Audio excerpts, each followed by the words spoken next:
रेवड़ी वाले भी बहुत सारे लोग घूम रहे हैं इस देश में।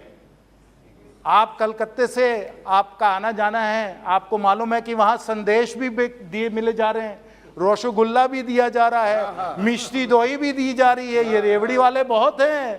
राजस्थान में भी हमारे कई सारे मित्र हैं, मीना जी हैं, आपको मालूम है कि वहां जयपुर में भी चूरमा बनाया जा रहा है और घी और उसमें शक्कर डाला जा रहा है।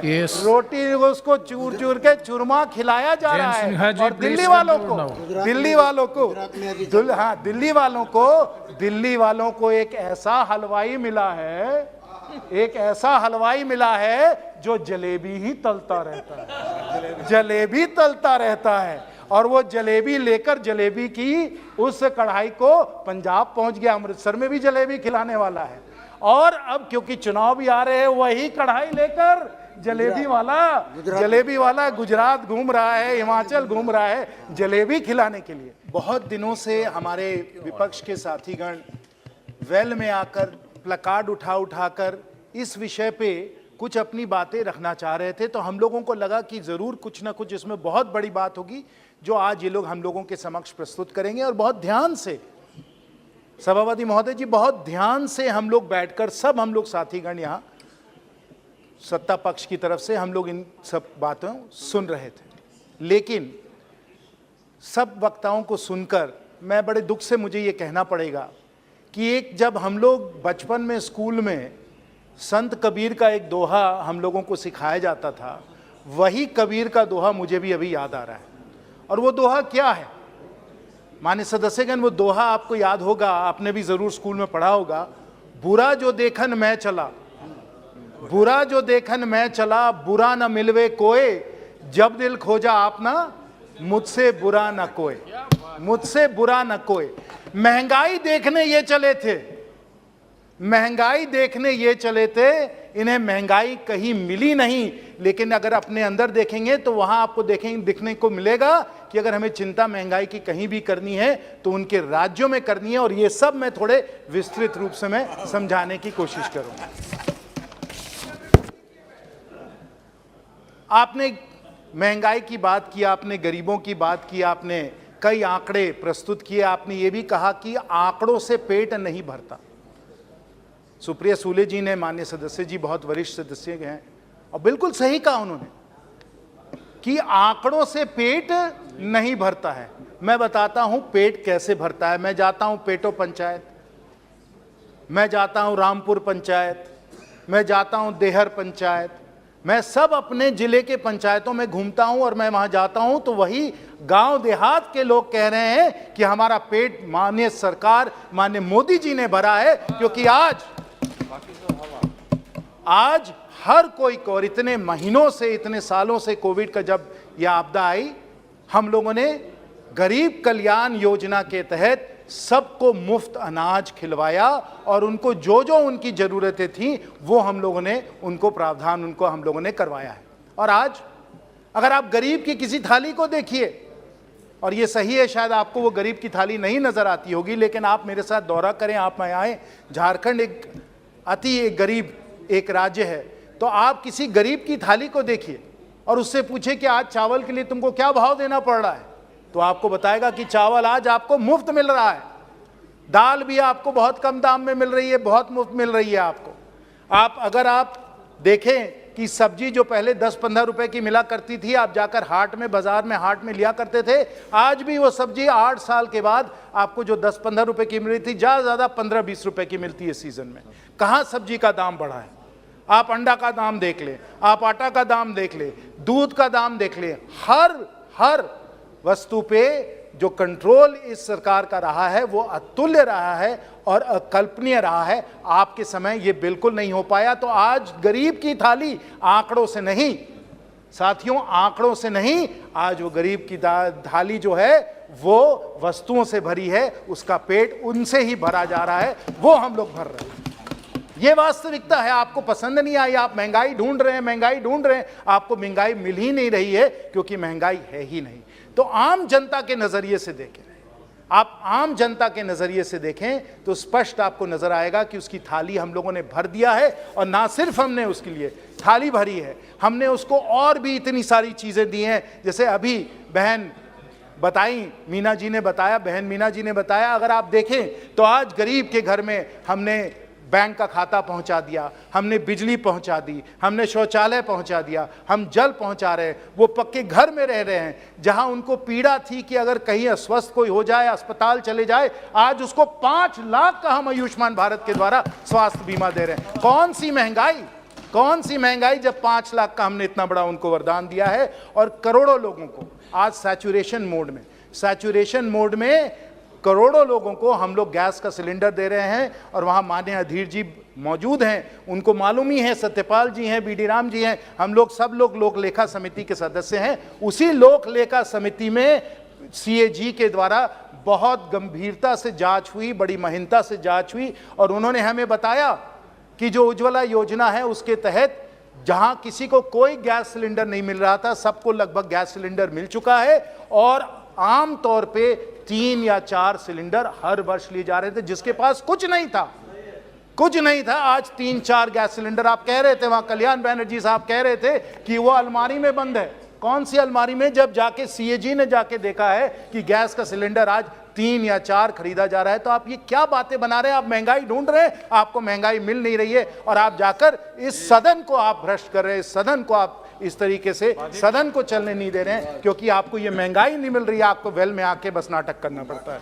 क्या बात है, ये कैसे हो सकता है? और मैं एक और बात इसमें जोड़ना चाहूंगा कि अगर आज गरीब को महंगाई नहीं महसूस हो रही है, वो इस कारण है क्योंकि माननीय प्रधानमंत्री जी की दूरदर्शी सोच के कारण। जरा सोचिए कि कितना उन्होंने इस पे ध्यान दिया कि जैसे वो आए, और ये मेरा सौभाग्य था, उस समय मैं वित्त मंत्रालय में था, कि हम लोगों ने 15 अगस्त को माननीय प्रधानमंत्री जी ने घोषणा की कि हर घर को हम लोग जन धन के खाते से हम लोग जोड़ देंगे। और गणतंत्र दिवस में 26 जनवरी में, 15 अगस्त से लेकर 26 जनवरी तक हम लोगों ने सबको बैंक का खाता दे दिया, और गरीबी को हम लोग इसके द्वारा मिटा रहे हैं। आपने 27 करोड़ की बात की। जब कोविड का समय आया तो हम लोगों ने जनधन के द्वारा सबके बैंक के खाते में हम लोगों ने पैसे पहुंचा दिए। और जो लोगों को पैसे मिलते नहीं थे, आपके ही नेता ने ऐतिहासिक उनका वाक्य है कि 85%, 85% लीकेज होता था। आज के समय लीकेज ही नहीं होता है। जो उनको लाभ मिलने चाहिए वो लाभ मिल रहे हैं, क्योंकि पहले ही हम लोगों ने डीबीटी हम लोगों ने बना दिया,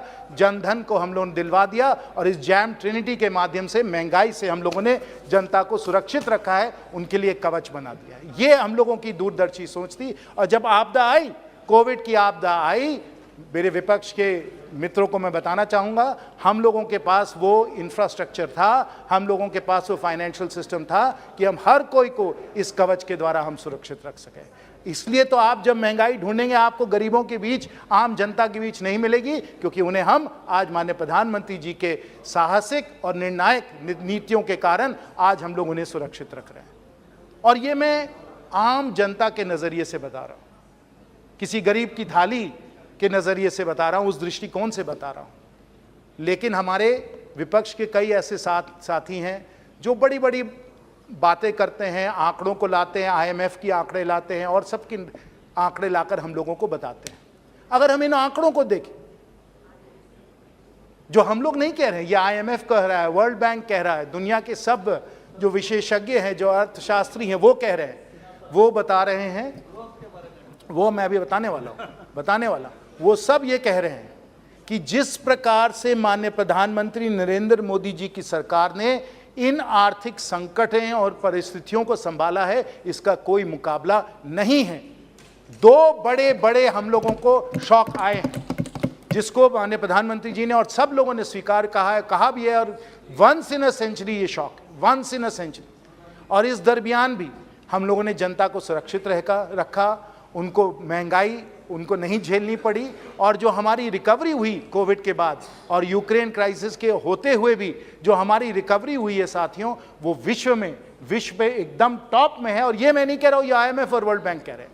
आज ग्रोथ में, जैसे अभी उदासी साहब कह रहे थे, ग्रोथ में we are the fastest growing major economy in the world despite these economic shocks. और हमें रोशनी की कीमत, आधिर जी, हमें रोशनी की कीमत तभी मालूम होती है जब हम अंधेरे को जानते हैं, जब हम अंधेरे को जानते हैं। और हम सब लोगों ने यूपीए का अंधेरा देखा हुआ है। मैं कुछ आंकड़े आपको बताना चाहता हूं। यूपीए के समय यही हालात हुए कि ऑयल का प्राइस बढ़ने लगा। जैसे अभी शौक आया ना कि ऑयल का प्राइस बढ़ रहा है, सब लोग बोल रहे थे कि तेल का भाव बढ़ता चला जा रहा है, वैसे ही यूपीए के समय भी तेल का भाव 60-70 से बढ़ते बढ़ते 100-110 होने लगा। क्या हुआ? देश में महंगाई का दर बड़े तेजी से बढ़ता चला गया। इन्फ्लेशन जो था उस समय, महंगाई का दर, जो अब टेक्निकल हम बात कर रहे हैं, महंगाई का दर कितना हुआ? 10%, 11%, 12%। लोग सड़कों पे आ गए। तब उन्होंने महंगाई की बात रखी, तब हमें महंगाई मालूम हुई। अब इस बार फिर वही हालात आए हैं। आप सबको मालूम होगा, सब आप लोग अखबार पढ़ते हैं, आप सब जानकार लोग हैं, अभी भी फिर ऑयल का प्राइस बढ़ने लगा है। ये विश्व के बाजार का मामला है, हमारे घरेलू बाजार का मामला नहीं है, विश्व का बाजार का मामला है। आदिर जी, आप जानते हैं कि वही हालात हैं। फिर ऑयल का प्राइस 100, 110, 120 बढ़ रहा है। और महंगाई का दर क्या है? 10% है, 11% है, 12% है? बिल्कुल नहीं। आज के समय, क्योंकि हम लोगों ने इतनी सारी अच्छी निर्णय हम लोगों ने लिए हैं, हमारी नीतियां अच्छी रही हैं, आज के समय महंगाई का दर सिर्फ 7% है, सिर्फ 7%। और विश्व में आज के समय, यूएस में क्या है? उस समय यूपीए के समय अंधेरे में, वो अंधेरे का जमाना था। हमारे देश में, हमारे यहाँ 12% इन्फ्लेशन था, अमेरिका में और यूरोप में क्या इन्फ्लेशन था? 2%, 1%, 3%। आज वहीं यूरोप में और वहीं यूएस में इन्फ्लेशन क्या है? 8%, 9%। और हम उनसे कम है, हम 7% है। ये आपको यूपीए की अंधेरे को और एनडीए के रोशनी को साफ दर्शाता है। साफ कुशलता क्या है, योग्यता क्या है, ये आंकड़े आपको बता रहे हैं। मैंने थाली की भी बात की, मैंने आंकड़ों की भी बात की, थाली की भी बात की, आंकड़ों की भी बात की, क्योंकि आपको महंगाई आप जहां भी ढूंढेंगे, थाली में ढूंढेंगे, आंकड़े में ढूंढेंगे, आपको नहीं मिलेगी। ये सिर्फ आप चाहते हैं। और क्यों? कई नीतियां थी। हमने ड्यूटी कम किया, हमने एडिबल ऑयल पे ड्यूटी कम की, हमने सोयाबीन पे ड्यूटी कम की, हमने पेट्रोल डीजल का एक्साइज टैक्स हम लोगों ने घटाया। बड़ी सारी हम लोगों ने नीतियां अपनाई, बहुत सारे हम लोगों ने साहसिक कदम लिए, ठोस कदम लिए, तब जाकर ये महंगाई पे हम लोग कंट्रोल पर आ पाए हैं। जो आप यूपीए सरकार में नहीं कर पाए, वो हम लोगों ने करके आपको दिखाया है। ये करके आपको दिखाया है। और जो ग्रोथ की बात हो रही है, आज ही मैं सब विपक्ष के साथियों को उनका ध्यान आकर्षित कराना चाहता हूं कि आज ही जीएसटी के आंकड़े आए हैं। जीएसटी के आंकड़े आए, जो जीएसटी का आप लोग कह रहे हैं ना कि जीएसटी में ये सब गलत काम किया गया, उस जीएसटी के आंकड़े आए हैं। आज 1.5 लाख करोड़ का जीएसटी का कलेक्शन जो है, वो जुलाई का, आज अगस्त है, जुलाई का दिया गया है। और इसमें यह मत समझिए कि ये इन्फ्लेशन, महंगाई के कारण है। जीएसटी टू जीडीपी रेशियो, जो बहुत महत्वपूर्ण रेशियो होता है, क्योंकि हमारे कंप्लायंस और कलेक्शन एफिशिएंसी बढ़ रही है, वो 6.9% हो गया है। ये आपको बताता है कि हम लोग किस कुशलता से अर्थव्यवस्था को चला रहे हैं।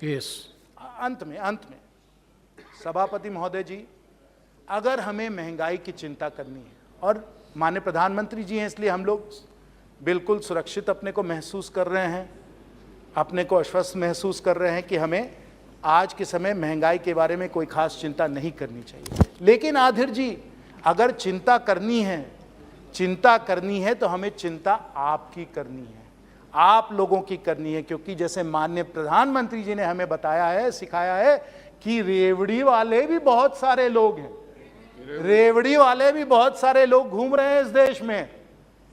आप कलकत्ते से आपका आना जाना है, आपको मालूम है कि वहां संदेश भी दिए मिले जा रहे हैं, रसगुल्ला भी दिया जा रहा है, मिष्टी दोई भी दी जा रही है। ये रेवड़ी वाले बहुत हैं।